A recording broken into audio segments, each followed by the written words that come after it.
Hello everyone and welcome to the Brain Teas. I'm your host Rachel and let's talk brains. So today for Mental Health Awareness Month, we will be spilling the tea on anxiety. We will explore misconceptions of anxiety, anxiety symptoms, and of course, what anxiety looks like in the brain. So anyway, what really is anxiety? So let me start with a mini rant. It bothers me when someone says something like, "Oh my gosh, I literally had a panic attack when I saw the price of those shoes," when in fact they did not have a panic attack, they were just stressed for a moment about a price. Phrases like this can make a person suffering with an anxiety disorder feel like their anxiety is not real, that they're just making up their anxious feelings. So let me get this straight. Everyone experiences little bits of anxiety from time to time. It's normal to feel anxious or nervous before events like a test, a public speech, or a job interview. Anxiety can keep us on our toes, which can be a good thing,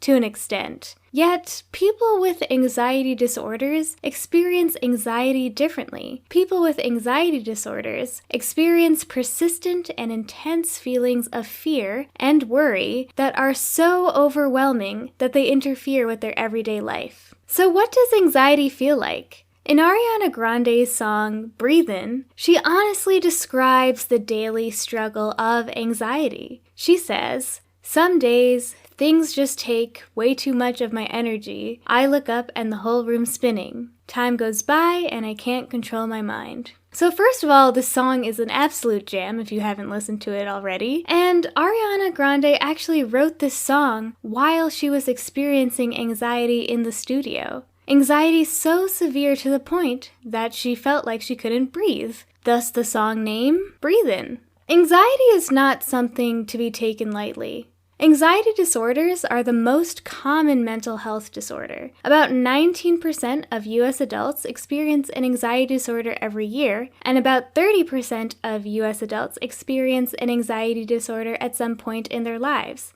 And anxiety can also start young. Anxiety affects about 25% of U.S. adolescents.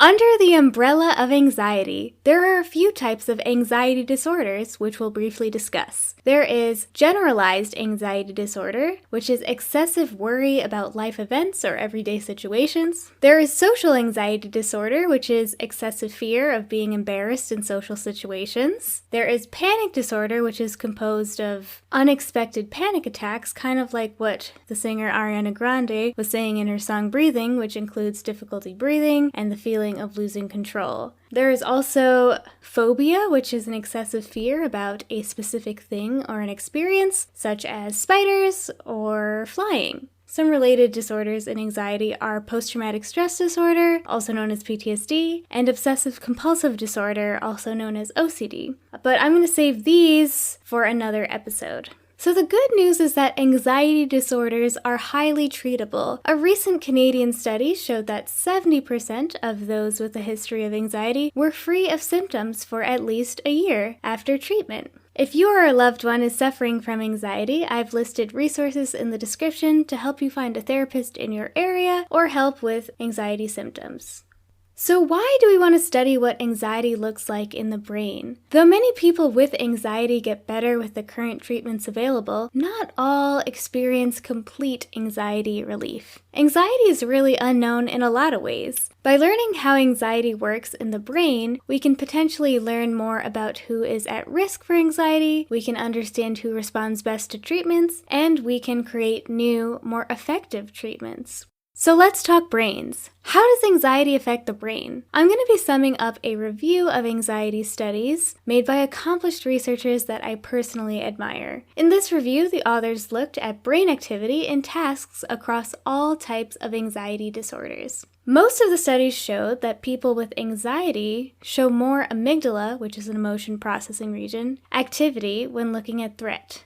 In other words, this suggests that people with anxiety in their brains have more of an emotional response to threatening things compared to healthy people.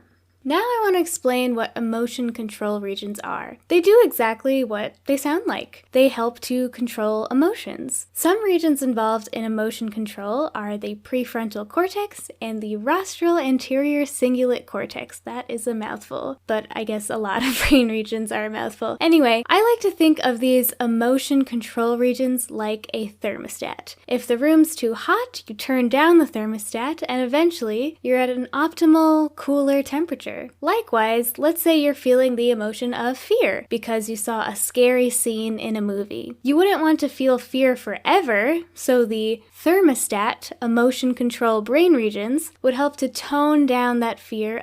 Now, anxiety studies have shown a disconnect between emotion processing regions like the amygdala and the emotion control thermostat regions. Compared to healthy people, the activity in these regions are less connected in people with anxiety. So that sounds a little confusing, but let's explain what anxiety would be like with our thermostat example. Let's say the room is too hot. However, the thermostat has a difficult time sensing the temperature of the room, so it doesn't work efficiently, and then the room just stays too hot. This could explain why people with anxiety have persistent fear and worry. A perpetually too hot room. Perhaps because these regions, the emotion and emotion control regions, aren't communicating efficiently in anxiety.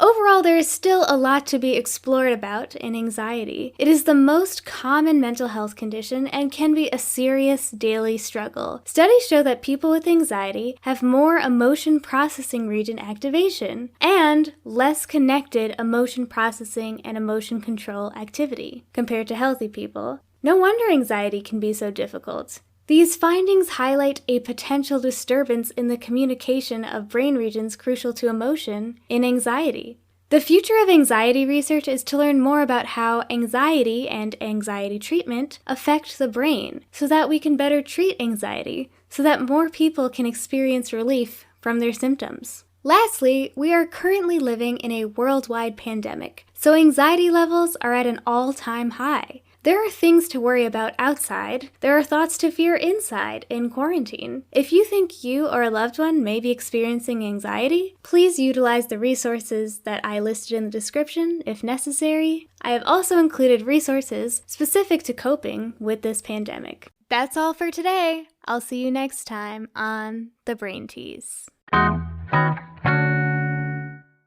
If you enjoyed this episode, don't forget to subscribe and share.